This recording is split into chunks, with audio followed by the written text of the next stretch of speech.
அனைவருக்கும் வணக்கம். தொடர்ந்து ஆதரவளித்து வர அனைத்து அன்புள்ளவங்களுக்கும் மிக்க நன்றி. ஃபர்ஸ்ட் டைம் இந்த சேனலை நீங்கள் பார்க்குறீங்க அப்படின்னா சப்ஸ்கிரைப் பண்ணி பாருங்கள். இப்போ தாவேக்கு அவனுடைய அபிமானி ஒரு பெண் வந்து பேசியிருக்காங்க. அந்த வீடியோவை முதல்ல பாருங்கள், அதுக்கடுத்து நம்ம பேசலாம்.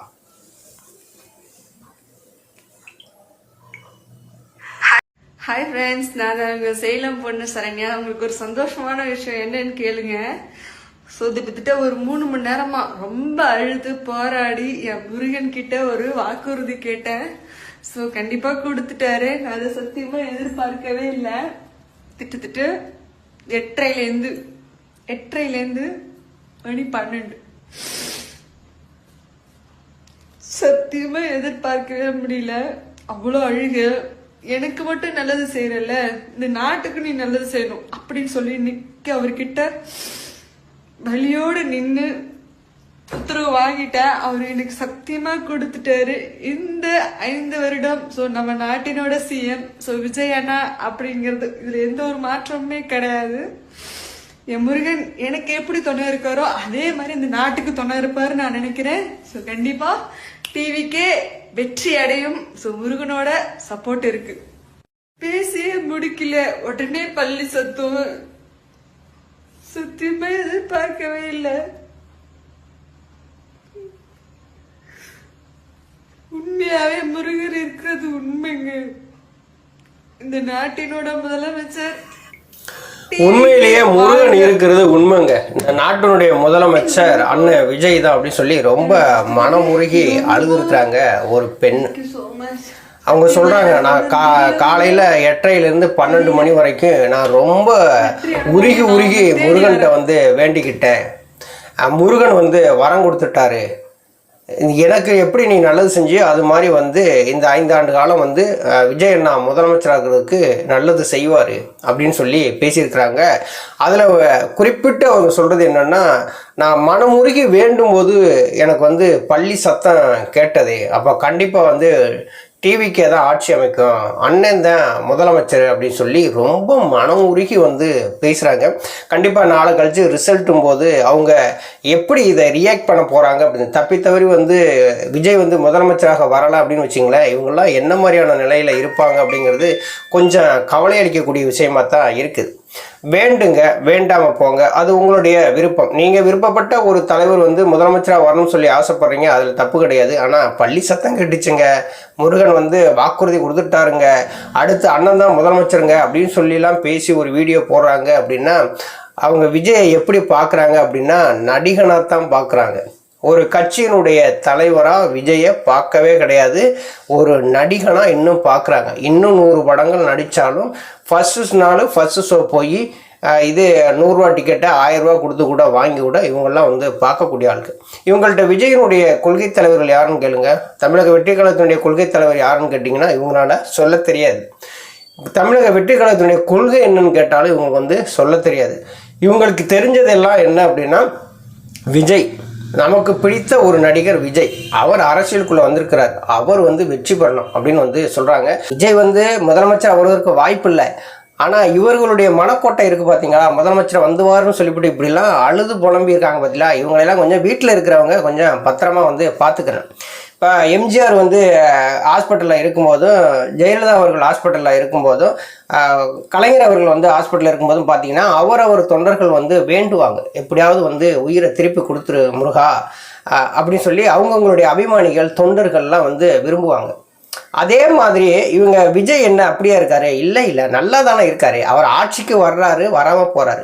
இப்படிப்பட்ட நபர்கள் பேசும்போது நமக்கு ஒன்று தெளிவாக தெரிகிறது என்னென்னா, விஜயை வந்து நடிகனாக தான் பார்க்குறாங்க. அவங்கள்ட்ட அரசியல் புரிதல் இல்லை அப்படிங்கிறது ரொம்ப தெளிவாக தெரியுது.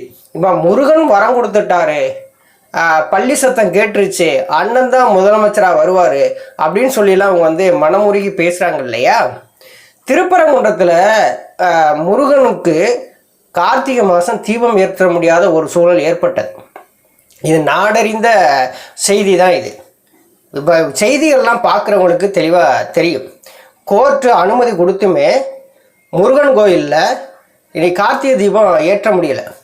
எல்லா அரசியல் கட்சி தலைவர்களுமே வந்து திமுக அரசு மீது கடுமையான ஒரு வார்த்தைகளை பயன்படுத்தினாங்க, போராட்டங்கள் பண்ணாங்க. முருக பக்தருடைய நம்பிக்கையை நீங்கள் வந்து உடைச்சிட்டீங்க அப்படின்னு சொல்லிலாம் வந்து பேசினாங்க. எல்லா கட்சி தலைவர்களுமே வந்து கண்டன அறிக்கைகள் வெளியிட்டாங்க, போராட்டங்கள் வந்து நடத்தினாங்க, எல்லாம் பண்ணாங்க. விஜய் வந்து வாய் திறக்கவே இல்லை. திருப்பரங்குன்ற விஷயத்தில் விஜய் வந்து வாய் திறக்கவே இல்லைங்க. இதுவரையிலும் ஒரு கருத்து தெரிவிச்சிருப்பாரா அப்படின்னா கிடையாது. அப்போ விஜய்க்கு எப்படி முருகன் வந்து துணையாக இருப்பார்? கொஞ்சம் யோசிச்சு பாருங்க. திருச்செந்தூர் போய் வேலை தூக்குறதுனால முருகன் அருள் கிடைச்சிருமா? அதே முருகன் தானே திருப்பரங்குன்றத்தில் இருக்கிறாரு.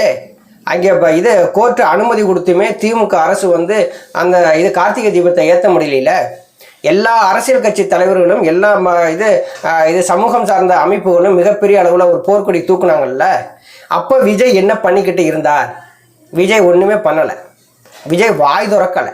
எங்கே வாய் திறந்தோம்னா இது முருகனுக்கு எதிராக வாய் திறந்தோம்னா எங்கே இஸ்லாமியர் வாக்குகளும் கிறிஸ்தவர் வாக்குகளும், ஏன்னா அதை நம்பி தானே களத்திலே நிற்கிறாரு. அந்த சிறுபான்மையர் வாக்கு வந்து கிடைக்காம போனால் நம்ம வந்து கட்சி ஆரம்பிச்சதுக்கே ஒரு புண்ணியமும் இல்லாமல் போயிருமே அப்படின்னு சொல்லிவிட்டு தானே அவர் வந்து வாயை திறக்காமல் போயிட்டாரு. அப்போ சிறுபான்மையினர் வாக்குகளை வாங்கணுங்கிறதுக்காகவே திருப்பரங்குன்ற விஷயத்தில் இது மௌனியாக இருந்து வாய் திறக்காத விஜய்க்கு எப்படி முருகன் அருள் கிடைக்கும்? இப்படி பேசுகிறவங்களாம் என்ன நினைக்காங்க தெரியுமா? அந்த படத்தில் தோன்ற மாதிரியே இருக்கும் அப்படின்னு சொல்லி நினைப்பாங்க போல. திடீர்னு வந்து கவுன்சிலர் ஆகிறது, அப்புறம் எம்எல்ஏ ஆகிறது, அமைச்சர் ஆகிறது, அது வந்து முதலமைச்சர் ஆகிறது, இந்த 2.5 மணி நேரம் படத்தில் வந்து வரும் பார்த்தீங்களா, அது மாதிரி நினைக்கிறாங்க. இப்போ படத்தில் சூரியவம்சம் படத்தில் ஒரே பாட்டில் வந்து பணக்காரன் ஆயிடுவாங்க. அதே மாதிரி அண்ணாமலை படத்துலேயும் அதே மாதிரி தான் வரும். இப்படி வந்து வந்துடும் சொல்லி நினச்சிட்டு இவங்கெல்லாம் வந்து பேசுவாங்க போல. நடிகனாக பாருங்க. இப்போ ஒரு அரசியல் தலைவராக இருக்காருன்னா தலைவராக பாருங்க. அரசியல் புரிதலோடு முதல்ல இருங்க.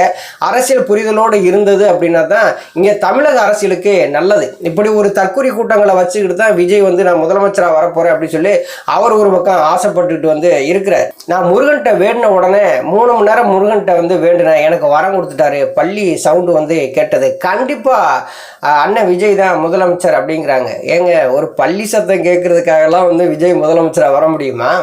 அப்போ எதுக்கு இங்கே தேர்தல் ஆணையம்னு ஒன்று இருக்குது, ஜனநாயகம்னு ஒன்று என்ன இருக்குது? மக்கள் பார்த்து ஓட்டு போட்டு தேர்ந்தெடுக்கணும்.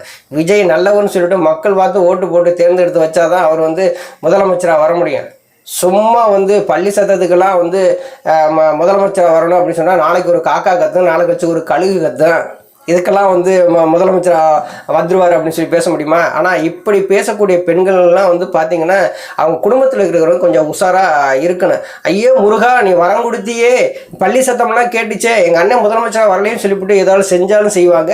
இப்படிப்பட்ட நபர்கள்லாம் பார்த்தீங்கன்னா அரசியல் புரிதல் இல்லாத அந்த நடிகர் அப்படின்னு இப்படி பார்த்து சினிமா பார்த்து பழகின ஒரு பலகீனமான ஒரு கூட்டத்தில் இருக்கக்கூடிய இப்படிப்பட்ட பெண்கள் இருக்கக்கூடிய குடும்பத்தினர் வந்து கொஞ்சம் ஜாக்கிரதையாக இருங்க. நாளைக்கு வாக்கு என்ன போறாங்க, இவங்க இப்படி மனநிலையில் இருக்கக்கூடியவங்க நாளைக்கு எது வேணாலும் செய்யலாம் அப்படிங்கிற ஒரு அச்சம் வந்து பொதுமக்கள் மத்தியில் இப்படி வீடியோவா வெளியில வரும்போது பொதுமக்கள் மத்தியில் ஒரு அச்சம் ஏற்படும்ல. என்னப்பா அந்த பொம்பளை பிள்ளை இப்படி எல்லாம் பேசுதே, இது நாளைக்கு ஒரு வேளை வரலைன்னா என்ன ஆகுறது அப்படின்னு சொல்லி அவங்க பொதுமக்கள் வந்து கவலைப்பட ஆரம்பிக்கிறாங்கல்ல.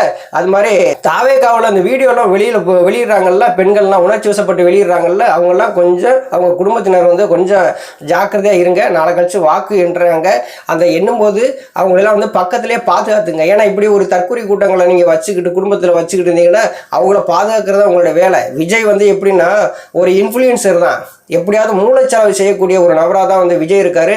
அவர் ஒரு கட்சியினுடைய தலைவராகவே இல்லை. இந்த பெண் இப்படியெல்லாம் பேசுகிறாங்க அப்படின்னா அவங்க இன்னும் வந்து விஜய் வந்து ஒரு நடிகராக தான் பார்க்குறாங்களே தவிர அரசியல்வாதியாக பார்க்கல. சினிமாவில் முதலமைச்சராக வந்துடுற மாதிரி நிஜத்திலும் முதலமைச்சராக வந்துடுவான்னு சொல்லி ஒரு கனவோடு இருக்கிறாங்க. இந்த கனவு வந்து நிறைவேறலை அப்படின்னா இவங்க எந்த முடிவு வேணாலும் இருப்பாங்க. குடும்பத்தினர் ஜாக்கிரதையாக இருங்க. நன்றி, வணக்கம்.